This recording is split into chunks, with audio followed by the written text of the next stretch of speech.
جب سب نے اپنے اپنے بچوں سمیت آ کر ڈیرے ڈال لینے ہیں، دیکھیے گا آپ بڑے خود ہی اتنے شور شرابے سے تنگ آ جائیں گے۔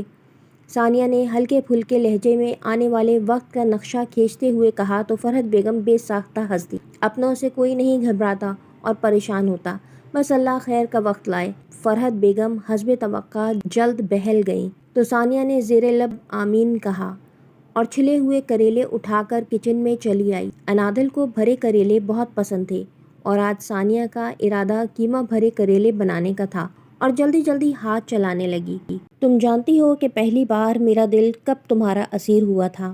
ایک دن لنچ آور میں ریسٹورنٹ میں کھانے سے لطف اندوز ہوتے ہوئے حسب توقع اس کی سنہری جھیل جیسی آنکھوں میں لا علمی بہت واضح تھی جب اس نے انکار میں سر ہلا دیا۔ مجھے اندازہ تھا، اس نے سر ہلاتے ہوئے خود کو سراہتے ہوئے کہا تو وہ اسے گھور کر رہ گئی۔ خیر محترمہ، گھورنا بند کرو تاکہ میں آگے بات کر سکوں۔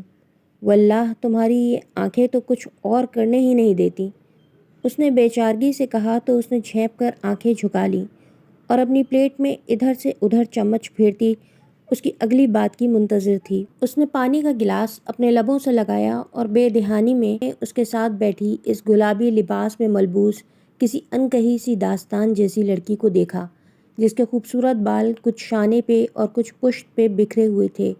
اس نے دھیرے سے مسکرا کر گلاس میز پر رکھا۔ اب بول بھی چکو؟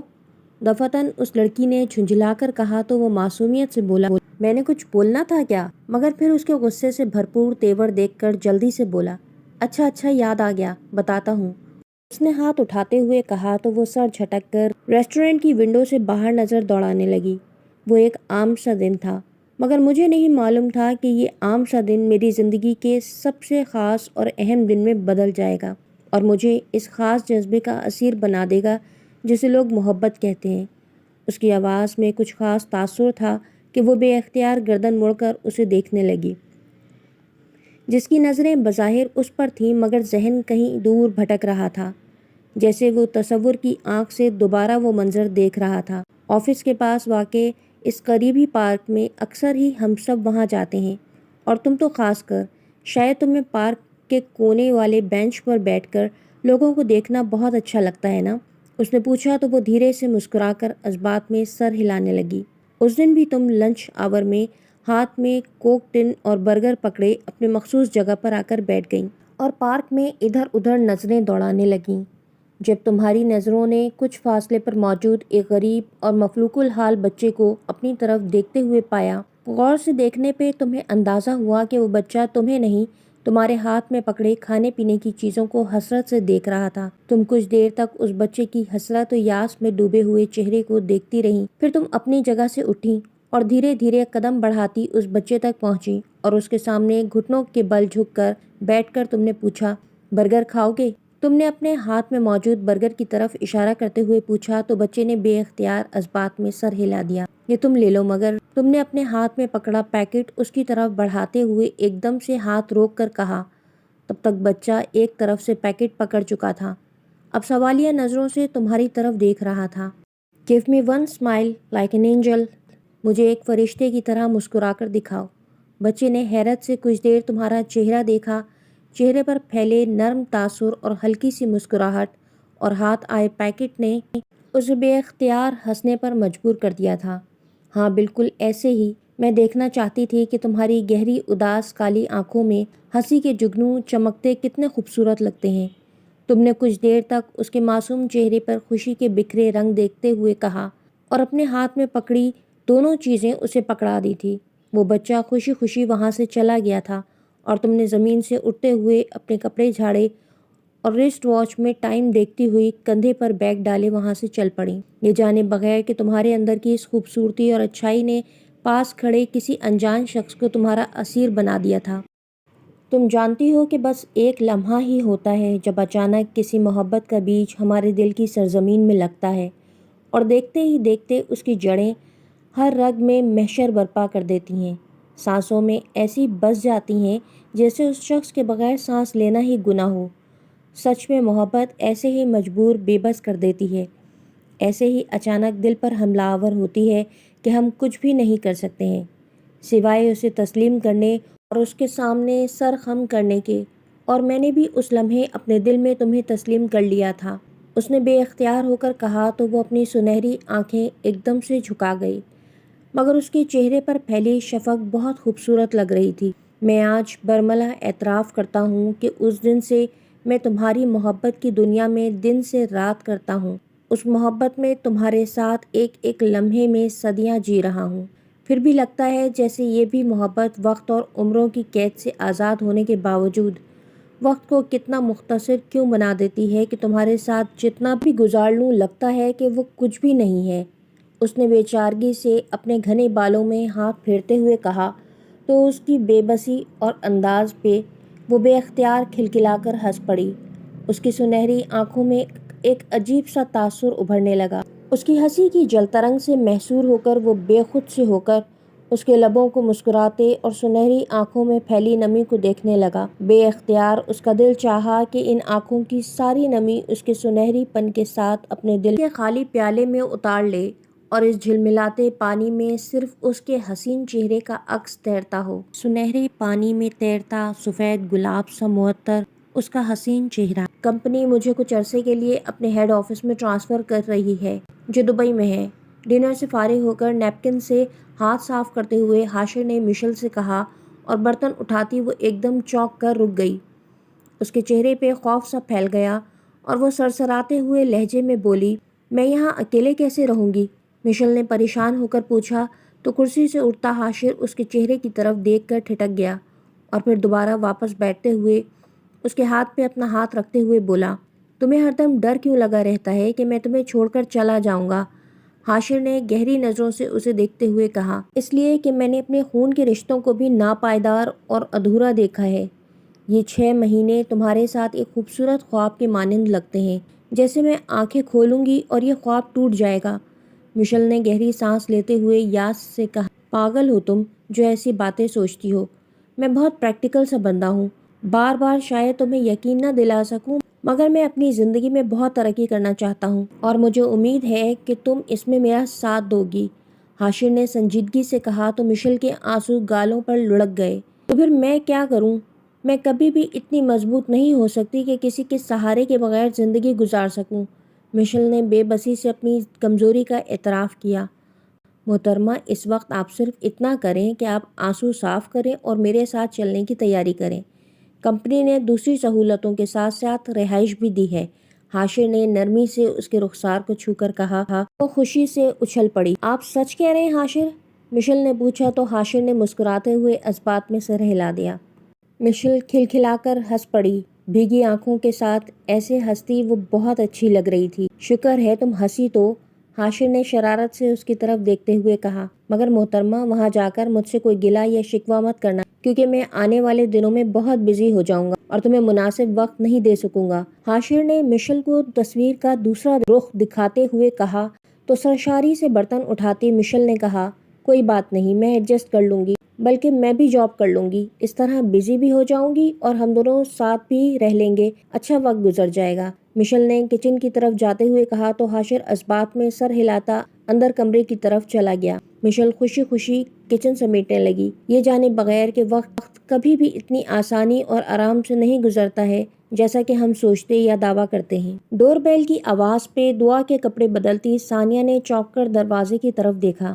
اس وقت کون آ گیا؟ ثانیہ نے سوچتے ہوئے گھڑی کی طرف دیکھا جو دوپہر کے 2 بجا رہی تھی۔ انادل کچھ دیر پہلے ہی آفس سے گھر آیا تھا۔ ویکینڈ ہونے کی وجہ سے ان کا آج آؤٹنگ پہ جانے کا ارادہ تھا۔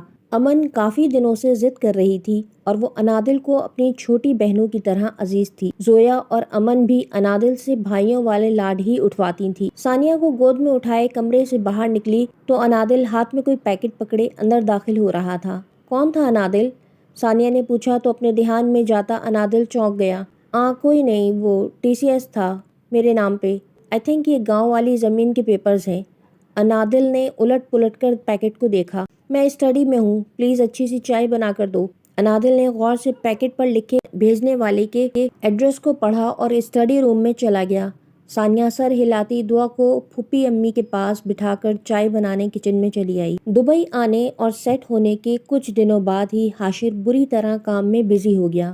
اپنے بڑے سے خوبصورت اپارٹمنٹ میں اکیلی بیٹھ کر حاشر کا انتظار کرتے مشل شدید بوریت کا شکار ہونے لگی۔ اتنا بڑا دن کاٹے نہیں کٹتا تھا۔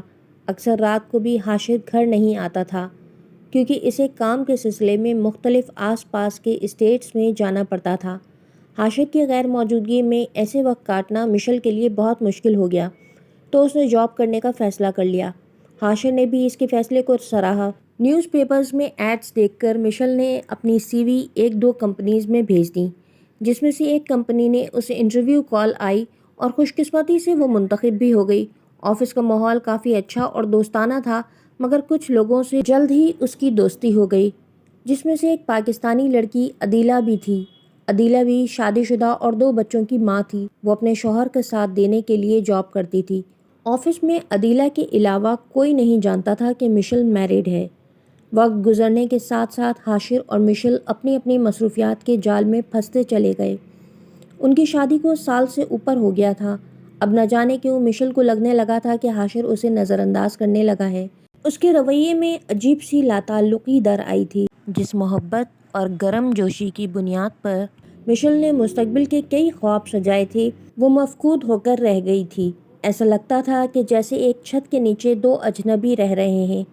حاشر کو شادی کی پہلی سالگرہ بھی یاد نہیں رہی تھی۔ مشل نے وش کیا تو وہ چونک کر سر ہلا کر رہ گیا۔ محبت میں ایک خوبی ہے کہ وہ سامنے والے کی بدلتی نظروں کا بھید بہت جلد پا لیتی ہے۔ محبت سچی اور خالص ہو تو اس میں الہام ضرور ہوتے ہیں۔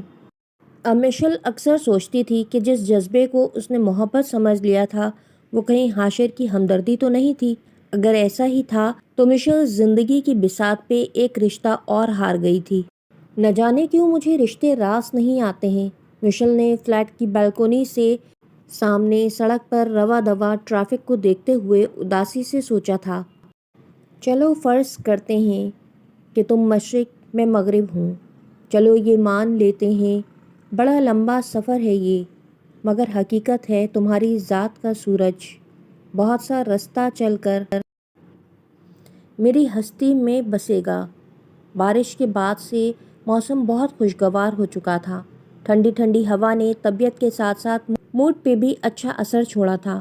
وہ دونوں بھی موسم کے مزے لیتے ہوئے آہستہ آہستہ چہل قدمی کرتے جا رہے تھے۔ جب اس نے یہ نظم پڑھی، سوری مجھے ایسے الفاظ پوئٹری سمجھ میں نہیں آتی، اس نے شرارت سے کندھے اچکائے۔ ہاں تو سمجھنے کو کون کہہ رہا ہے، تم بس محسوس کرو، میرے لفظوں کو تمہارا کام بس اتنا ہی ہے، اس نے اپنی نظروں کے حصار میں اسے لیتے ہوئے کہا، مگر سامنے والے کے چہرے پر ازلی لاپرواہی تھی، جیسے وہ ان باتوں کو سنتی ہی نہ ہو، اور اگر سنتی ہے تو توجہ نہ دیتی ہو۔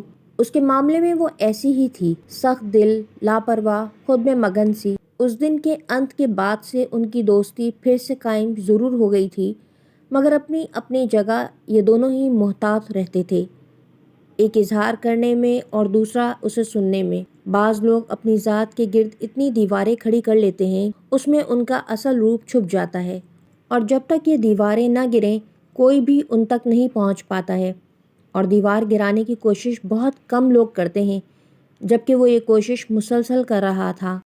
آج زویا کی مہندی تھی، جس کے لیے گھر کے پاس ہی موجود گراؤنڈ میں انتظامات کیے گئے تھے۔ سائمہ آپی، فرحین باجی، رائمہ اور شامین بھی بما اپنی اپنی فیملیز کے آ چکی تھیں اور خوب رونق لگائی ہوئی تھی۔ جنید رضوی کے ساتھ ساتھ فرحت بیگم کے گھر میں بھی اسی طرح شور شرابہ اور ہنگامہ رہتا تھا۔ وجہ شامین اور اس کے 2 شرارتی اور نٹ کھٹ سے بچے تھے۔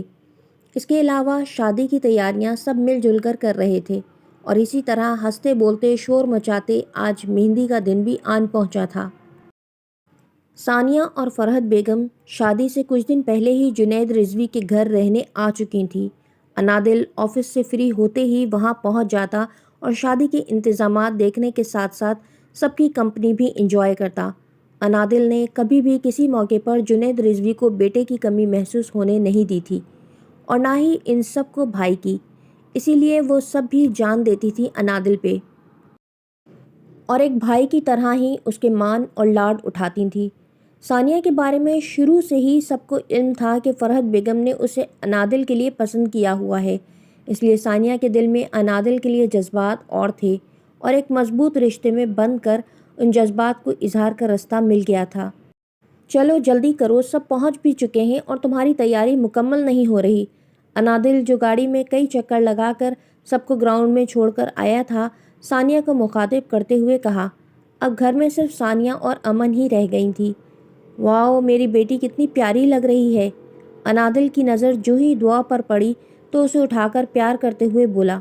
ثانیہ نے اس دن کی مناسبت سے بہت خوبصورت سا لہنگا لیا تھا۔ جی بھائی، دعا ہے ہی پیاری، اپنی امن خالہ کی طرح۔ امن پاس آ کر بولی تو انادل ہنس پڑا اور پیار سے اس کے سر پہ چپت لگائی۔ یہ پیاری سی خالہ اپنی پیاری سی بھانجی کو لے کر گاڑی میں بیٹھے۔ میں گھر کے لاک چیک کر کے آتا ہوں۔ انادل نے دعا کو امن کی گود میں دیا تو امن ہنستی ہوئی دعا کو پیار کرتی باہر کی طرف لپکی۔ اس کے پیچھے نک سک سے تیار خوبصورت سی ڈریس میں ثانیہ بھی نکلنے لگی تو کچھ سوچ کر انادل پلٹا۔ او ہو، میں تو بھول ہی گیا۔ یہ کہہ کر انادل باہر اور کچھ دیر بعد واپس آیا تو اس کے ہاتھ میں گجرے تھے۔ تمہارے لیے گجرے لایا تھا مگر افراتفری میں دینا بھول گیا۔ انادل نے مسکراتے ہوئے اپنی خوبصورت بیوی کی طرف دیکھا جس کا چہرہ ایک دم سے روشن ہو گیا تھا۔ اس نے اپنا ہاتھ آگے بڑھایا تھا تو انادل نے غور کیے بغیر گجرے اسے پکڑائے، حالانکہ ثانیہ اس کے ہاتھوں سے گجرے پہننا چاہتی تھی۔ یہ لیں گجرے، زوجہ آپ کو بہت پسند ہے نا؟ انادل نے مسکراتے ہوئے ثانیہ سے کہا اور اس کی ناک کو شرارت سے دباتا باہر نکل گیا تو ثانیہ ایک دم خاموش سی نظروں سے اس کی چوڑی پشت کو دیکھتی رہ گئی۔ نہ کوئی صراحتی نظر ڈالی، نہ کوئی شوخ جملہ۔ گجرے بھی اس طرح دیے جیسے فرض ادا کر رہے ہوں۔ نہ جانے کیوں کبھی کبھی مجھے ایسا لگتا ہے کہ جیسے انادل صرف اپنا فرض ادا کر رہے ہیں، ایک اچھے شوہر ہونے کا، اچھے باپ بننے کا۔ ان کے رویے میں وہ بے ساختگی اور وارفتگی نہیں ہے جو محبت کی پہچان ہوتی ہے۔ انادل نے ہمیشہ یہی کہا ہے کہ مجھے کیا پسند ہے اور کیا نہیں، مگر یہ کبھی نہیں بتایا کہ انہیں خود کیا پسند ہے کیا نہیں۔ کیا انہیں میرے ہاتھوں پر لگی مہندی اچھی لگتی ہے؟ کیا میرے ہاتھوں میں سجے گجرے انہیں بھی پسند ہیں؟ نہ جانے کیوں مگر کچھ ایسا ضرور تھا جو اس منظر کو مکمل نہیں ہونے دیتا تھا۔ اس وقت بھی ثانیہ کو وہ کچھ الگ تو ہو رہا تھا مگر وہ سمجھ نہیں پا رہی تھی۔ شاید یہ میرا وہم ہو۔ ثانیہ نے گہری سانس لیتے ہوئے اپنے ذہن میں بھرے وہم کو جھٹکا اور نفیس دوپٹے کو کندھے پہ ڈالتی باہر کی طرف چل پڑی جہاں انادل اس کا منتظر تھا۔ ثانیہ کے نکلتے ہی اس نے گھر کو لاک کیا اور کار کا فرنٹ ڈور کھول کر ثانیہ کو بٹھایا۔ پچھلی سیٹ پہ بیٹھی امن اور دعا کی ہنسی فضا میں خوبصورت جلترنگ بکھیر رہی تھی کہ ثانیہ اور انادل بھی ایک دوسرے کی طرف دیکھ کر مسکرا اٹھے۔ یہ کون ہے؟ بیڈ پر بیٹھی حاشر کو تیار ہوتے دیکھ کر مشل نے سرسری سے لہجے میں سوال کیا تھا، مگر بالوں میں برش پھیرتا حاشر کا ہاتھ ایک لمحے کے لیے رکا تھا اور اس نے آئینے میں نظر آتی مشل کے عکس کو غور سے دیکھا تھا، پھر ہیئر برش زور سے ڈریسنگ ٹیبل پر پھینکتے ہوئے مڑا۔ تمہیں بتایا تھا نا میں نے کہ ریٹا باس کی بیٹی ہے اور جس پروجیکٹ پہ کام کر رہا ہوں اس کو ہینڈل کر رہی ہے، مگر تم کیوں پوچھ رہی ہو؟ حاشر نے مصروف سے لہجے میں بتاتے ہوئے اس سے پوچھا۔ تمہارے باس کی بیٹی کیا اپنے سب اسٹاف سے اسی طرح فرینک ہے جیسے تمہارے ساتھ ہے؟ مشل نے سنجیدگی سے سوال کیا تو حاشر تب گیا۔ اب تم جاہل عورتوں کی طرح مجھ سے شک مت کرنے لگ جانا۔ انسان جہاں کام کرتا ہے وہاں اکثر و بیشتر ایسی دوستیاں قائم ہو جاتی ہیں، یہ معمول کی باتیں ہیں۔ کیا میں نے کبھی تم سے پوچھا یا چیک کیا ہے کہ اپنے میلز کولیگ کے ساتھ تمہاری کتنی فرینکنیس ہے یا نہیں؟ حاشر نے ناگواری سے لفظ چباتے ہوئے کہا اور زور سے دروازہ بند کرتا گھر سے باہر نکل گیا۔ اسے ایک آفیشل ڈنر پر جانا تھا جہاں بقول اس کے وہ مشل کو نہیں لے جا سکتا تھا۔ مشل نے خاموشی اور ڈبڈبائی آنکھوں سے بند دروازے کو دیکھا۔ حاشر کے لفظ کتنے سخت اور تکلیف دہ ہوتے تھے اسے احساس ہی نہیں ہوتا تھا کہ مشل کس اذیت اور تکلیف سے گزرتی ہے، اور اب تو یہ معمول بن چکا تھا۔ مشل کی معمولی اور چھوٹی سی بات پہ بھی حاشر اسی طرح ری ایکٹ کرتا تھا کہ مشل بہت کچھ سوچنے پہ مجبور ہو جاتی تھی کہ آخر حاشر کے بدلتے رویے کی وجہ کیا ہے، اور پھر اسے بہت جلد پتہ چل بھی گیا۔ حاشر کے مختلف لڑکیوں سے بڑھتی دوستیاں جن کی حدود و قیود کیا تھیں مشل نہیں جانتی تھی، مگر راتوں کو دیر سے گھر آنا یا اکثر آنا ہی نہیں، اس دوران ہی مشل پہ انکشاف ہوا کہ حاشر بھی شراب پیتا ہے۔ مشل کو یہ جان کر بہت تکلیف ہوئی۔ اور اب پچھلے کچھ ہفتوں سے حاشر کے موبائل پہ بار بار آنے والی ریٹا کی کالز اور مختلف میسیجز سے مشل کو اندازہ ہو چکا تھا کہ آج کل حاشر کی اصل مصروفیت کون ہے۔ مشل نے حاشر کے موبائل پہ ریٹا کے کچھ میسیجز پڑھے تھے جو کسی طرح بھی باس اور کولیگ کے تعلق کو ظاہر نہیں کرتے تھے بلکہ کسی اور ہی طرف اشارہ کرتے تھے۔ مشل کو یاد ہے یہاں آنے سے پہلے حاشر نے اسے کہا تھا کہ وہ زندگی میں بہت کامیابی اور ترقی چاہتا ہے اور اس کے لیے کچھ بھی کر سکتا تھا، اور شاید ریٹا کی صورت میں اسے وہ سیڑھی مل چکی تھی۔ اب اس کے لیے مشل کو چھوڑنا پڑتا تو وہ شاید ایک لمحے کو بھی دیر نہ کرتا۔ مشل صبر اور دعا سے کام لے رہی تھی کیونکہ حاشر کے سوا اس کے پاس کوئی اور راستہ نہیں تھا، کوئی رشتہ نہیں تھا۔ کبھی کبھی وہ بے اختیار خدا سے شکوہ کرنے لگتی تھی۔ اسے لگتا تھا کہ دنیا میں اس سے زیادہ بدقسمت کوئی نہیں تھا جس کے دونوں ہاتھ خالی تھے اور زندگی میں کوئی سچا اور کھرا رشتہ نہیں تھا۔ مشل نے روتے ہوئے سر گھٹنوں میں چھپا لیا۔ اپنے بازوؤں میں سمٹ کر خود ہی بکھرنا اور پھر خود ہی سمٹنا کیا ہوتا ہے یہ سب نہیں جان سکتے ہیں، مگر مشل اس کرب سے تنہائی سے بار بار گزری تھی۔ اس کے کانوں میں امرت بن کر اترے لفظ کب کھو چکے تھے۔ اس کے دل کی زمین اب بھی بنجر اور پیاسی تھی، اور اس زمین کو انتظار تھا محبت اور خلوص کی بارش کا جو اس کی بنجر زمین کو سیراب کر کے پھر سے زرخیز بنا دے گی۔ مہندی کا فنکشن ختم ہوتے ہی سب اپنے اپنے گھروں کو روانہ ہو گئے تھے۔ انادل تھکا ہارا سب سے لیٹ پہنچا تو جنید ماموں کے گھر میں ابھی بھی سب جاگ اور ہلا گلا کر رہے تھے۔